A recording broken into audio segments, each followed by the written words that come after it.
In the chill of a gray December morning in Amelia County, Virginia, something unusual sat just outside the sliding glass doors of a small dollar store.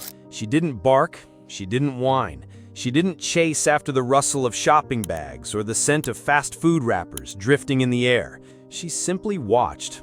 A gray pit bull, her eyes locked on the store entrance, as though waiting for someone she had once known, or someone she desperately hoped would appear. Day after day, she returned to the same spot. Her ribs showed through her short coat. Her face bore the scars of another life, one that spoke of pain without ever making a sound. Some said she looked like a bait dog, the kind used to train fighters. But this dog, she was gentle. People came and went, some pausing to stare, a few snapping pictures, many just walking past, unsure or unwilling to get involved. But the pit bull never moved. She waited. When Barbara Doughton spotted her, something felt wrong. It wasn't just the dog's stillness, it was her eyes, that haunting mix of sadness and resolve. Barbara snapped a photo and posted it online, not expecting what would follow. Within hours, the internet had seen what dozens of shoppers had already ignored. The photo, a lone dog staring into the store window, her posture tense, hopeful, heartbroken. Comments flooded in. Some praised her sweetness. Others expressed outrage. How could no one help her? One woman offered to drive out herself if no one else would.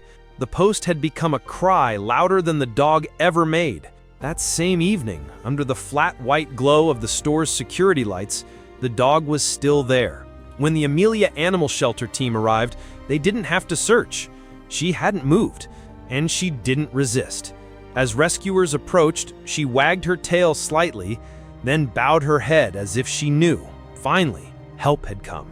But as they examined her battered body back at the shelter, they discovered something that reframed the entire story. She had recently given birth. Somewhere out there, alone, were her puppies. That changed everything. The team scrambled. They retraced every step back to where she had first been spotted, back into the woods. Time was running out. December nights in Virginia could be merciless. They searched through brush, under old pallets, behind dumpsters, until one rescuer heard a sound, soft, like shivering leaves, and then a whimper. Tucked in a hollow beneath a crumbling shed were her puppies, cold, hungry, alive. The team bundled them quickly, swaddled in towels, rushing them back to the warmth of the shelter. When the mother saw them, something broke in her face, not from pain, but from the sudden release of it. She licked them furiously, nuzzled them close, curled her body around them like a question finally answered. They named her Izzy. In the days that followed, she never stopped wagging her tail. Her body still carried the evidence of what she'd endured, but her spirit, so much stronger, was healing fast. Vet visits, warm beds, quiet nights. Her puppies fed well. Izzy received meds, love, and the kind of gentle touch she might have never known before.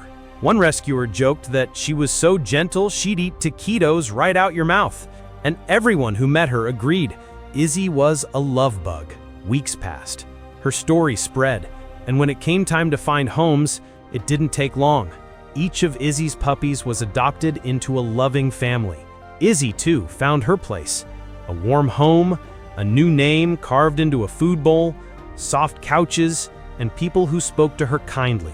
In January 2024, just weeks after she had been found sitting in the cold, Izzy lay curled on a blanket beside a fireplace, belly full, eyes half closed, as if dreaming. They still don't know how long she sat outside that dollar store. No one knows how far she had traveled or what she endured before she got there. But she had waited, patiently, silently, not for food, not for herself, but for a chance that someone might see her and care enough to follow her gaze back to where her babies were crying in the dark. What would you have done if you saw her there? Would you have walked past? Izzy never gave up. She couldn't speak, couldn't plead, couldn't shout, but she stayed. And somehow, without words, she asked for help, and someone finally answered.